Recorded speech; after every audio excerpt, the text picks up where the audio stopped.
Why do they never go in for me? Hey music lovers! Yes, here I am again with yet another batch of vinyl records to show you for your entertainment, edification and something else. Anyway, yeah, another batch of records to show you. This lot are from, where are these lot from? Various charity shops, and are there any online ones? Yeah, there are some online ones. Usual eclectic batch of stuff. My taste knows no bounds, as you know from watching my previous videos. So let's get into it. So, first up, I bought this one. I actually finished work early one day, and I thought, I was in a different place, and I thought, right, I'm gonna just check out the charity shops, and I managed to pick up this one, which I was quite chuffed about. This is Carole King Music. I picked this up for the princely sum of £1, and it's a really lovely listen. Lovely gatefold. There we go. Of Carole at her piano. There we go. Get the glare off. It's a great record. I really enjoyed listening to this on the A&M label. AM label. Yeah, A&M label. Came with the insert as well, with the lyrics and the music as well. It's actually got music on there, which is part of the musical score anyway. That was really cool. Really good record. I can't remember where this came in a discography, but it's a lovely listen to this. Really nice pressing. Really good. Really glad I picked that up, because I've got Tapestry, which I do really like, but I was really pleased to pick that up. That's Carole King Music. I also went on a bit of a road trip into Somerset. Now, I live in Devon. As you know, I live in Exeter. And sometimes I take off other parts of Devon, and sometimes I take off into Somerset. And this day I actually did a road trip, so I think I started off in Taunton, and I picked up two records in Taunton, host of CDs, which I won't show because I've just got stupid amounts of CDs and they've all gone into the collection now. But I picked this one up for a couple of £. This is Dave Edmunds, and this is Closer to the Flame. I wasn't necessarily expecting that much off this, because it was released in 1990. It was his first record after a 6-year layoff. But I love this. Absolutely love this. It's, I guess it's quite close in feel to the Wilburys records. That's what it seemed to get from me. That's the feeling I got off it. But it's just a really good sort of album from an elder statesman of rock and roll. That's how I would describe it. I read a review of this online, and they said it's like It's like a glass of whiskey slowly warming slowly warming your stomach, or whatever it is. I can't remember the exact quote, but it sums it up perfectly. This is a record to put on when you just want something really almost comforting to put on. It's just that kind of warm, leaves you with a warm glow after you've listened to it. There's not really any standout tracks on here, but it's just a great listen from start to finish.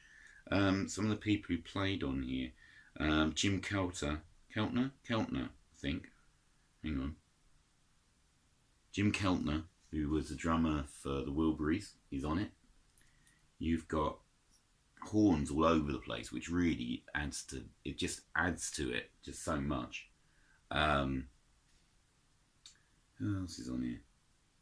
Brian Setzer and Lee Rocker are on one track, which is a really good rockabilly album number called King of Love. You've got things like, what else?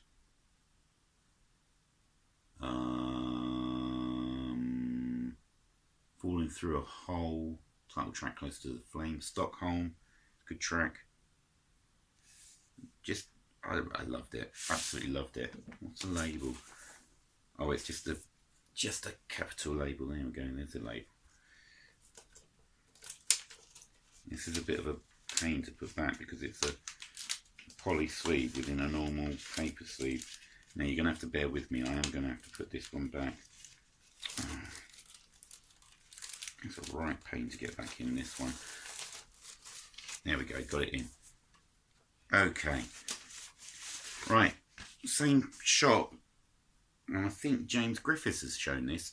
Recently he I think, was it sent at VCLT? I think Headley might have sent him it.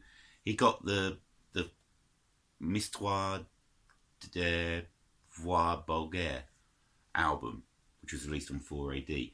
He also showed this one because he thought this was the one that George Harrison had been talking about on a Wogan interview.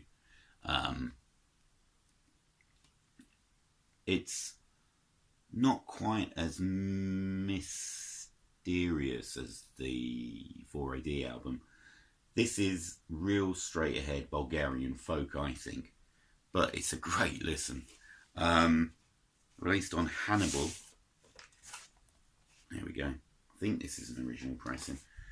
So this is called The Forest is Crying.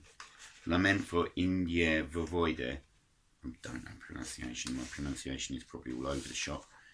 Came with nice little insert.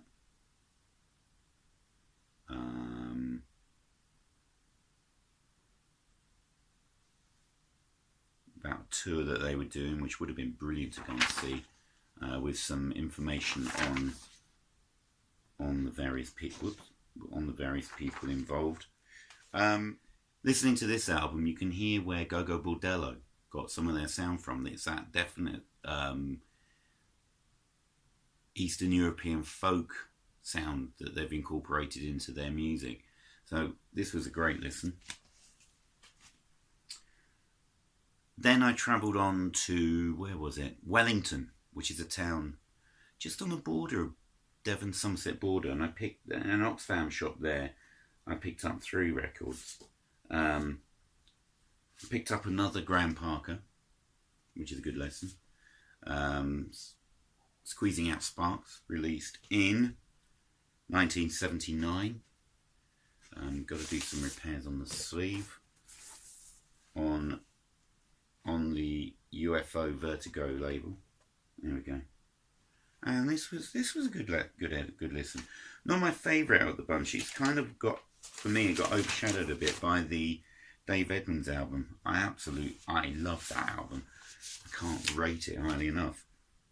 I also picked up, I think I've got this on tape, and I really enjoyed it.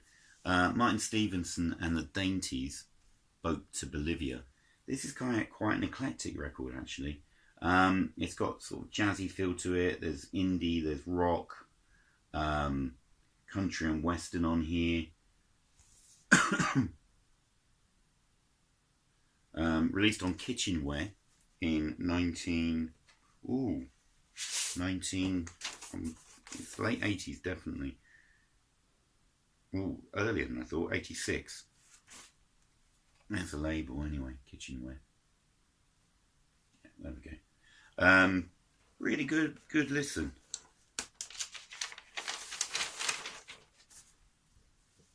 Produced by Gil Norton, who later produced the Pixies.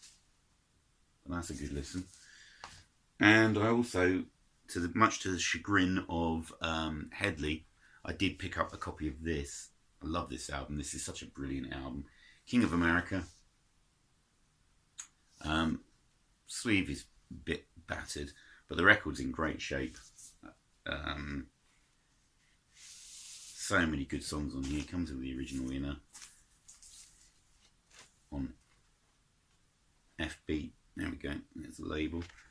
I am trying to show the labels because some people actually really love them. So many good songs on here. I love American Without Tears is good.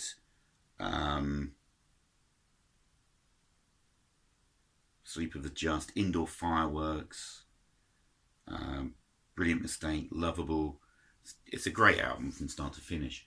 I probably do prefer Blood and Chocolate just a bit more. One of the rawest records I've ever heard in my life, but this is a damn fine album. Damn fine. Right.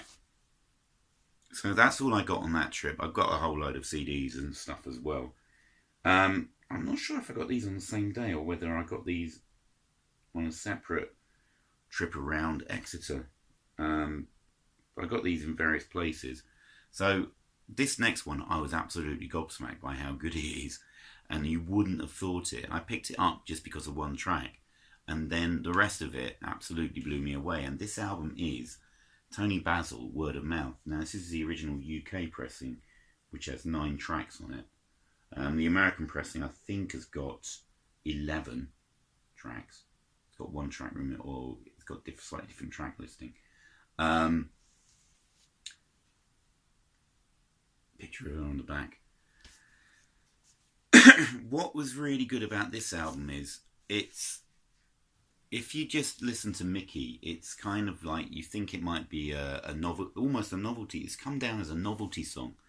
That was originally a track called Kitty, which was recorded by Racy, I think, written by Chin and Chapman, who are obviously responsible for a lot of the glam stuff.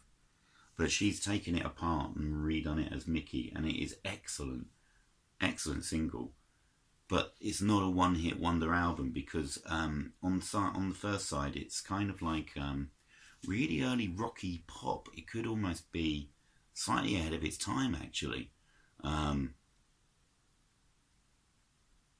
It sounds like almost like a heavier Blondie, maybe. It's that kind of vibe going on it. But on side 2, apart from Mickey and a cover of Little Red Book, which was made famous by Love, you've got 3 tracks which are actually Devo covers. And what was interesting is that apparently she was going out with Jerry Casale from Devo at the time. So basically it's Tony Basil with Devo as her backing band. So she covers Be Stiff, Space Girls and You Got a Problem. But the rest of the Devo play on it. So I was absolutely gobsmacked by how good this actually is. So if you ever see a copy of this, and I reckon you'd find it for cheap, get it, because excellent stuff. Right. I also picked up a copy of this. Now, I wasn't quite what I was expecting when I got this. This is a Jan and Dean story, their greatest hits. Now, I thought this was just a Jan and Dean compilation.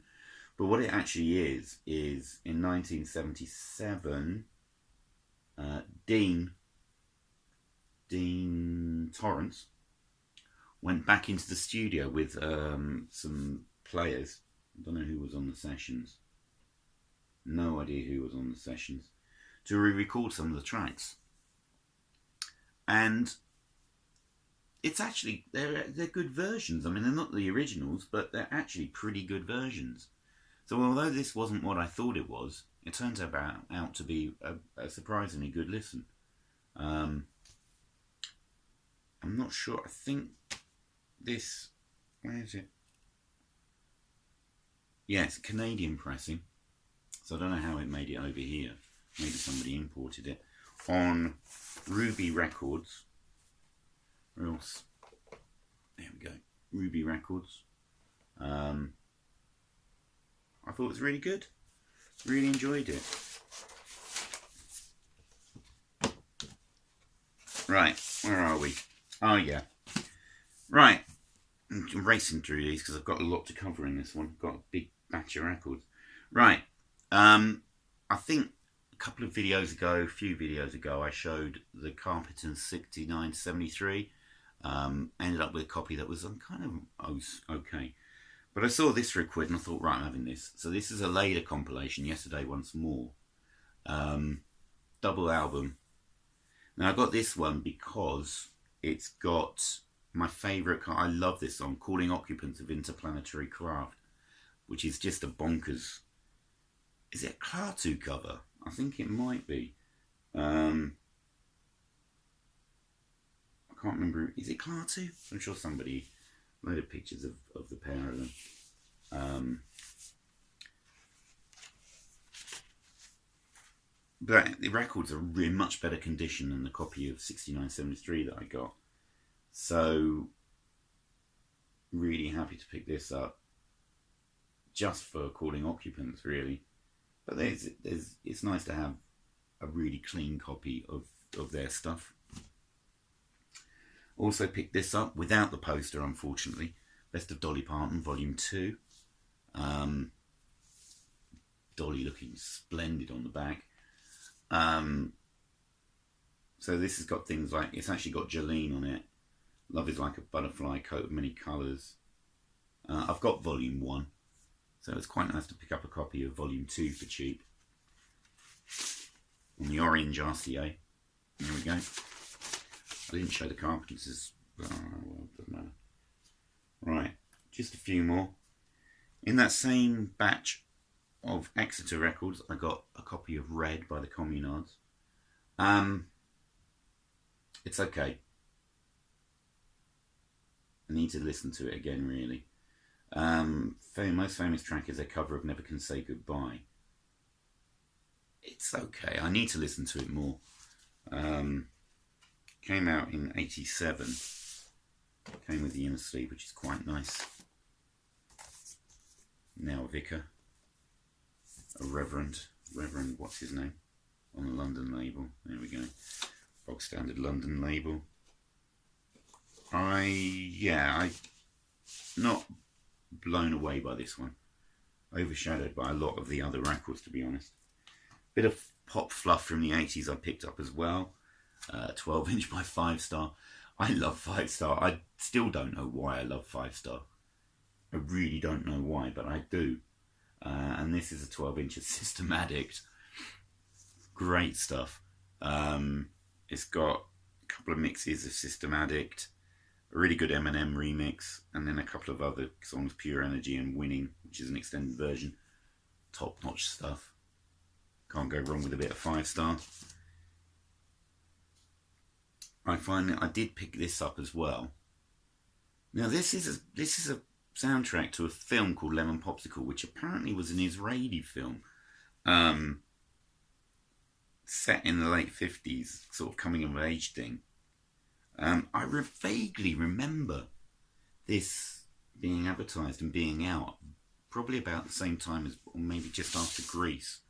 But I thought it's got a decent enough track listing. It's got Little Richard on here, Bill Haley's on here, Shadows, Jerry Lee Lewis, Danny and the Genies at the Hop, Sealed with a Kiss. Who else is on here? Mr. Lonely by Bobby Vinton. It's got a version of Que Sera Sera by Rosemary Squires, which I don't have a copy. I love that song. I don't know why. But what I quite liked, it's on lemon coloured vinyl. There you go. There are clicks and there's a skip on it, but I can't really do much about it because I can't actually see where they are on the ear. It's a bit difficult, but that looks quite good in the bright light, doesn't it? On Warwick released, its sound quality isn't great on this one because it's managed to try and cram 25 songs on one album. But yeah, that was a bit of fun to pick up. And then these two, the last two, were a late Christmas present to myself. I got some voucher for eBay, and I thought I've been wanting these for a long time. So I bit the bullet and I got both of these. Which one's first? I think this one.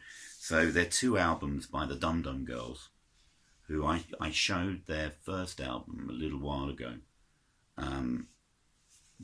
It's this one. So I think this one was released first. This is In Dreams. No. Only in Dreams. And I think this was, yeah, released in 2011 on Sub Pop. I really loved the Dum Dum Girls from about 2009 to about 2012, I think, when the other one came out. 2014, later. They were one of my favourite bands on the Pink Sub Pop label. They updated that 60s girl group vibe with so much reverb on their vocals and guitars. Some brilliant, brilliant songs. Great image.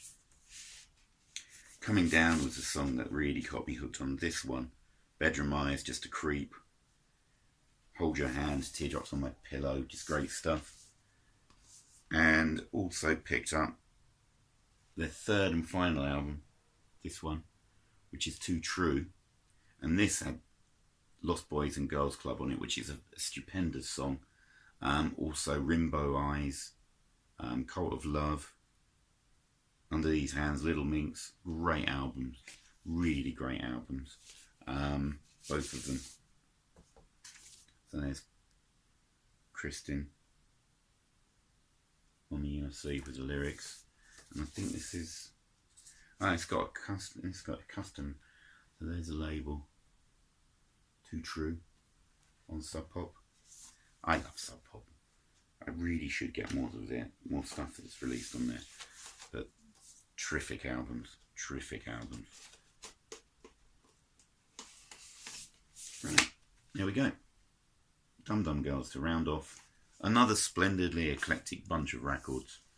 Hopefully I've lived up to the standards I've set on other videos. And I hope you've enjoyed sharing those with me. I've certainly enjoyed listening to them all. Absolute stonking set of tunes there. Some classic stuff as well. So, that's it for now. Hopefully, I'm going to try and do some more artist videos. I've got a couple of ideas for the upcoming couple of weeks.